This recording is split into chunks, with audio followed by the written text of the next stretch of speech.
But let's move into the final topic, and again, we're doing predictions next week, so this is kind of a filler week. And obviously we got to find and pull something out of nothing. And there was a small news story that Anthony Davis is now a client of Clutch Sports Group, which is the agency LeBron is a client of, and LeBron's childhood friend, or I think long-time friend. Rich Paul started. John Wall's a part of it. Eric Bledsoe's a part of it. Ben Simmons is a part of it. Now, obviously, Anthony Davis is a part of it. Rich Paul is now the agent for Anthony Davis. And immediately once this came out, Bill Simmons already said you could start printing the AD to L.A. jerseys. So let's talk about it. Hasn't he been wrong before, though? All the time. Bill Simmons is completely wrong all the time. And looking at stories, I mean, it was either this or Tristan Thompson saying that the LeBron-less Cavs are still the favorites in the East. Yeah, and that would have been us laughing for 20 minutes, so I think this one might have a little more of a substantial conversation. Yeah. So let's talk about AD going to L.A. Is it possible? What do you think is going to happen? AD is under contract for the next 3 years. There is no option on those 28, and this is just according to SpotRack, so maybe there is an option, but SpotRack is saying there is no option. 2018 he's going to make it 25 mil, 2019 he's making 27 mil, and 2020 he's making 8 mil. Then as a unrestricted free agent in 2021. Maybe if they under-succeed, he can pull a Jimmy Butler and say trade my ass. Well, so that's also a possibility. That's what I'm thinking. You're not dependent on a free agency for Anthony Davis to move. But how likely do you think it is that Anthony Davis is moving? I'm not even thinking about it yet. That's how much of a non-factor it is right now, because if it came just to free agency, I don't know if this happens. Because, here's the thing. You mentioned the deal. Anthony Davis is not a free agent until after the 2021 season. That would mean LeBron James would also be a free agent that time, because I don't think he's taking his option. I think LeBron will 3 years, decline the option, free agency. I think it depends unless LeBron's like, hey, I'm opting in at $41 million. Hey, AD, come play with me. I think if AD comes to the Lakers, it's, hey, we did good this year. We did good next year. We want to accelerate this with LeBron. Let's trade for AD. Let's make Magic Johnson basically with LeBron. Let's make a move to get AD. I don't think we're with the...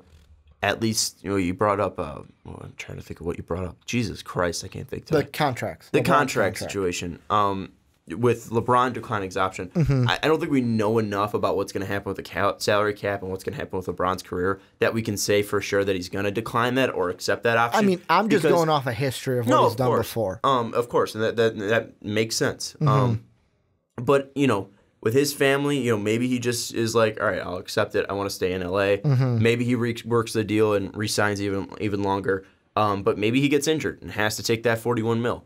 So I think LeBron it's not for sure and certain that he's going to be gone after 3 years. So, Let's maybe. knock on wood that doesn't happen. Well, again, no, I'm just saying, for sure, it's not for sure certain that he's going to be gone after 3 years, or at least declining that option in the next 3 years. So I think it could be possible that when you do hit that 2020 season of, AD being a free agent, that LeBron is still on the Lakers. So I don't really want to throw that out. But I think if AD is going to go to the Lakers, it's going to have to be through a trade after this season. But I'm expecting big things for the Pelicans this year. Now, I'm not expecting finals at all. I'm not even expecting Western Conference appearance. But I'm expecting AD to win the MVP this year. I said that, I think, 2 weeks ago, whenever we did the hot takes with Jake. I think Anthony Davis is going to be our MVP this year. I think this team's going to be possibly at the max a 4 seed in the Western Conference and at worst a 6 seed in the Western Conference. I think this team's got a ton of talent. Julius Randle's on this team. That's the big free agency signing that they've had this year. They brought in Mirotic through the trade deadline last year. Drew Holiday was absolutely fantastic. I know they lost Rajon Rondo. They lost Boogie Cousins as well. Boogie Cousins as well. But I think it's going to end up where Anthony Davis is going to see such an increase in his usage. We're going to see truly how special he is. And I think this is going to be a guy who puts up, 32 to 30 points per game. He's Defensive Player of the Year. He's an absolute efficient monster. Anthony Davis is one of the best players in the NBA. We all know that. And I think that he's going to have personal success. It's just going to be dependent on how much he feels this team can give to him. Because right now he really isn't in that mode, I think that age range, where he's saying, all right, I need to win a championship now. That'll happen next contract because he's 25 now. By the time he hits free agency, he'll be 28, entering his prime. Which is also, take this into consideration. You mentioned like LeBron, where it's like, hey, maybe he signs another deal to stay there longer. How long? I know LeBron is defying how, like, him and Tom Brady are defying how long. I mean, LeBron's only 33. I mean, yeah, but by the end of the contract, he's 36. Closer to 40 than he is 30 at that point. I'm saying right now. It's only 33. It's not that crazy. I'm saying, like, at the end of the contract, when if he opts out, he's 36 at that point, where it's like, okay, now this contract, how long am I going to play during this contract? Like, is he going to be a player that plays till 40? Or will he be like, hey, maybe this might be the last contract, so he opts into that 36-year-old season, and then we see after that. And that's another thing with Anthony Davis. If you enter that free agency at 28, I know LeBron's LeBron, but are you going to be, hey, how long is LeBron going to be there at 36 years old? Well, like, is then the retirement speech coming sooner rather than later just because of how old he is? I want you to do some math for me. How old will LeBron be in 2022? 2022, he'll be 37. Okay. So he was for sure playing until he's 37 years old, because that's when Bronny will be eligible to join the NBA. Yeah. He's currently 13 years old, was born in 2004. He's going to try to play with the Sun. No, I know 37 that, isn't going but to. I'm saying, like, well, no, but you're wondering when he's going to play. So I'm giving you at least a for sure deadline of 37 years old. Let me put this into it then. With LeBron, how long is he going to be playing? Like, will that last contract then be, yeah, I'm just playing with my son? Like, I've got my championships. My career is what it is. I want to play with my son. It's not like he's going to be like, no, but wait. It's not like LeBron's just going to be like, oh, hey, I'm here playing. I'm playing with my son. No, I know he's going to still be a monster. He's going to compete. But for Anthony Davis, will he want to buy into that, or will he be like, nah, brah, I am good. I'm going to do my own thing and team up with somebody else, or try to, like, the Pelicans. You mentioned they're trying to build around him. I feel like the Pelicans, they got to try to do something to keep him, because, I mean, being the fourth best in the West ain't going to compete with Anthony Davis being your, like, not saying he has to be the number 2, but, like, you got to give him more help. And I know I think they have been giving him help. Yeah, and that's the what thing I'm saying.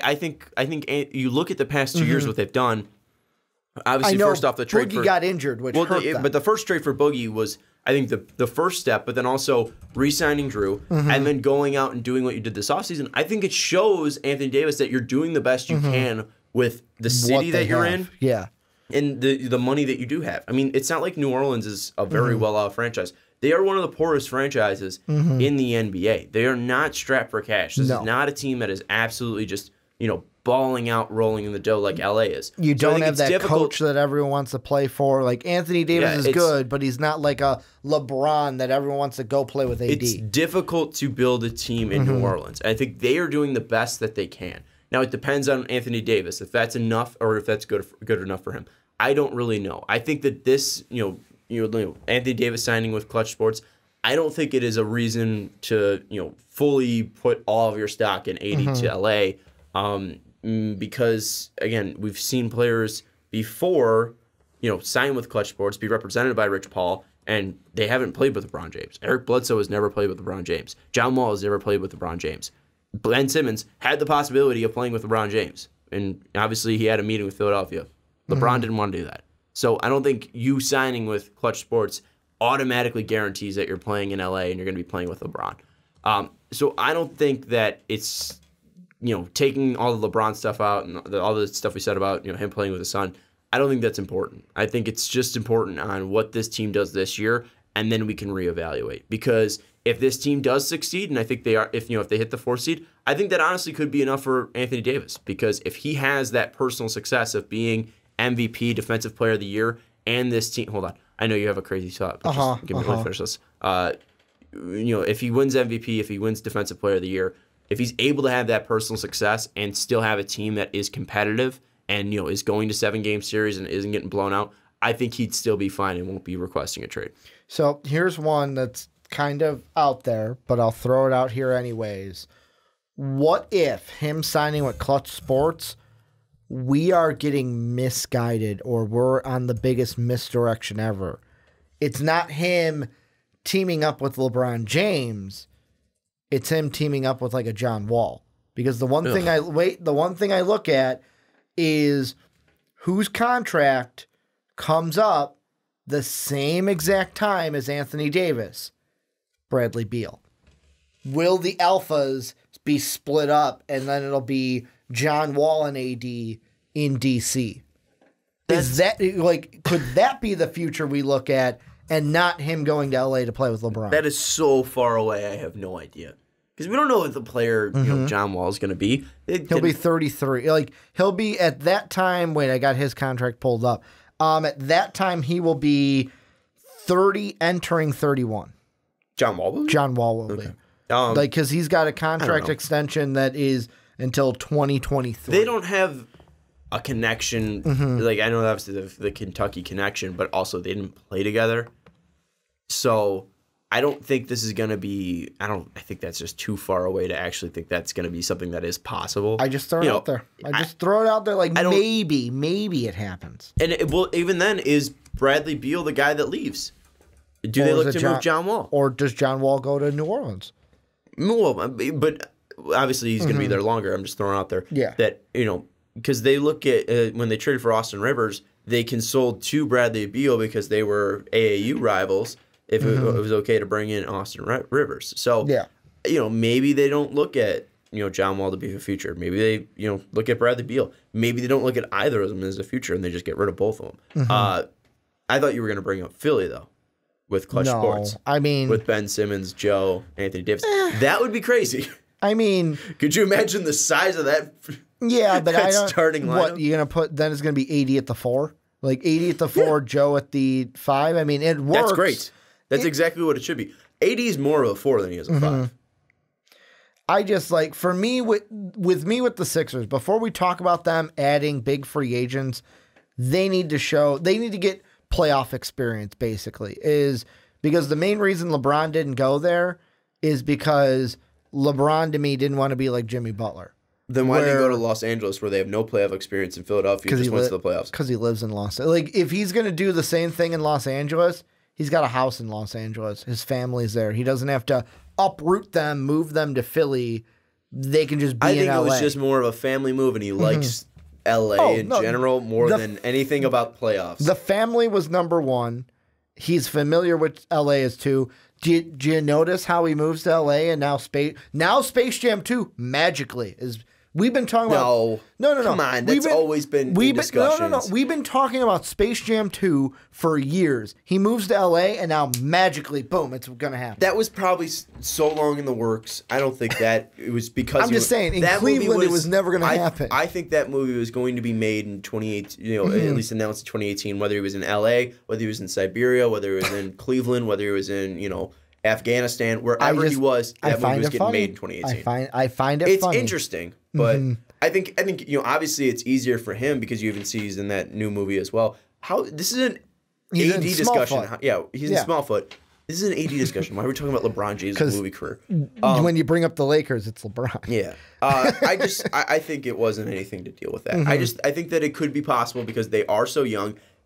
Philadelphia will be able to build up that time to, go to the playoffs, get out some of that youthful energy, and maybe at that time you look at Ben Simmons, you look at Joel Embiid, maybe they'll need that star to complete the big 3. I know Jake's banking on Markelle Fultz to be the finisher, but Anthony Davis... We'll see what happens. Anthony Davis is a bona fide top 5 player in the NBA. Adding him to the East, and we don't know what that Boston team's going to be like in 3 years, that's probably the favorite in the East.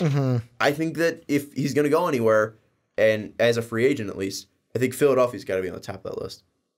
I mean, or you say we don't know about Boston. I know this is looking into the crystal ball. No, they've been talking about it. What if they have contract room and they still have like Jaylen Brown develops, J-Tay develops? It's like you could add him to that team. It depends on if Kyrie moves on or not, or by that time if Kyrie is leaving Boston, because if Kyrie's there, I don't think with him and Hayward there's not enough room for the money to go around. But I mean, they're going to have to by that time maybe think about paying the young talent, so that plays into it as well.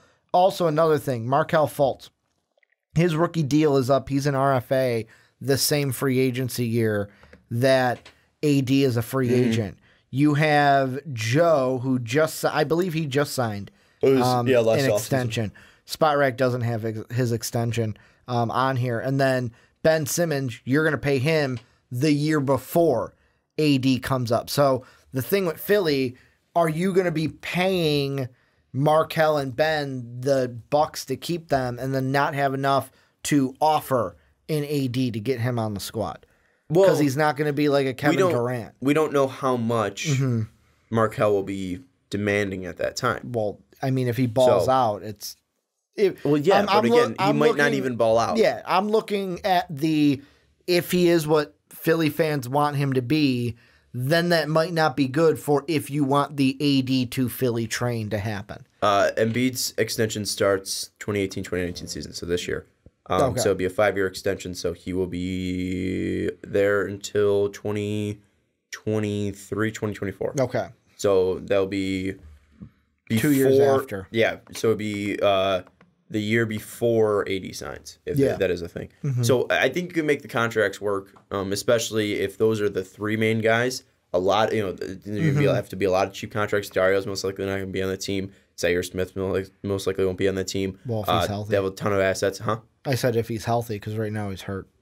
Okay, we're talking 3 years. Yeah, I know. But I think his foot will be fine in 3 to 4 years. It could be a nagging injury. You never know.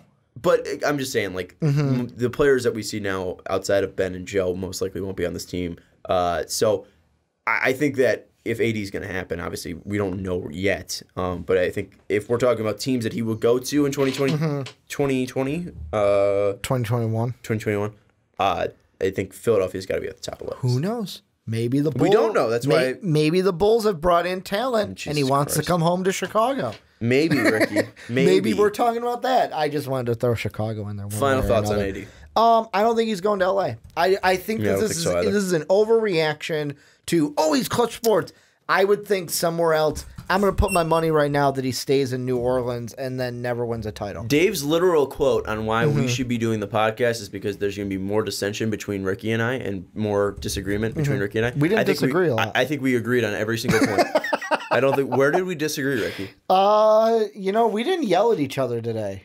No, but even then, I don't think we I don't think we disagreed. No, it was just a good conversation. We were like, I think Miami's going to happen. I mean, I think Katie's going to leave. I think Clay's going to stay. This podcast, it came from my outrageous ideas, whether that be trade or like AD teaming up with John Wall in 2021 in DC. Yeah. Well, I mean, they were trying to make the clutch sports things happen. Anyways, let us know what you think about AD. It's going to Brooklyn. Is he going to be staying in Brooklyn? It's going to play for the Nets and Jay-Z. Let us know what you think. Does JD still own, have ownership in that team at all? I'm going to see. I'm going to look it up. Let us know your thoughts about AD and his free agency and possible movement. Do you think he's going to get moved? Do you think he's going to get traded? Do you think he's going to leave New Orleans in 2021? Or do you think he's going to be a lifetime Pell? Let us know in the comments down below. We want to thank you for listening. We want to thank you for watching. Shout out to Dave. He's a real one. He'll be back next week when we give our NBA playoff predictions. We'll give winners and seeds in the East and West. We'll give you breakdowns of the first round, second round, third round, and NBA finals. It is a fun time. We are typically wrong, and it's something that you do not want to miss out on. So definitely don't forget to subscribe to our YouTube channel. Don't forget to follow us on Twitter at MostValuablePod. And don't forget to check out patreon.com/MostValuablePodcast. If you want to be on a podcast, talk about a certain topic. And if you want to be on the Fast Break, Onside Kick, Patreon Podcast, Primetime Podcast, Rick and Johnny Podcast, we will make it work. Ricky, you got an answer on that? According to Wikipedia, it says... I don't even know what you're Googling, to be honest with you. That Jay-Z and the Nets. Oh, the Jay-Z thing. It says here he would give up a small share of Brooklyn Nets. In 2013, he officially announced through the Life Plus Times website that he will be relinquishing his ownership. Okay, so he's not doesn't. an owner. Yeah, right. It's been like 5 years since he's been. Oh, sick, great. But We're real up to date with the NBA. I still made a Jay-Z Brooklyn We've been doing Nets a reference. podcast on the NBA for about 3 years. We don't know who fucking owns the teams. Anyways, for Ricky Widmer, I'm Sean Anderson. We'll see you next time. Here's Tony Reale style. Around the horn. Paper toss. I wasn't actually going to throw it at the camera. Come on. What, you think I'm a mongrel? Or you think I'm going to break our only camera? Huh? Kinda. We'll see you later.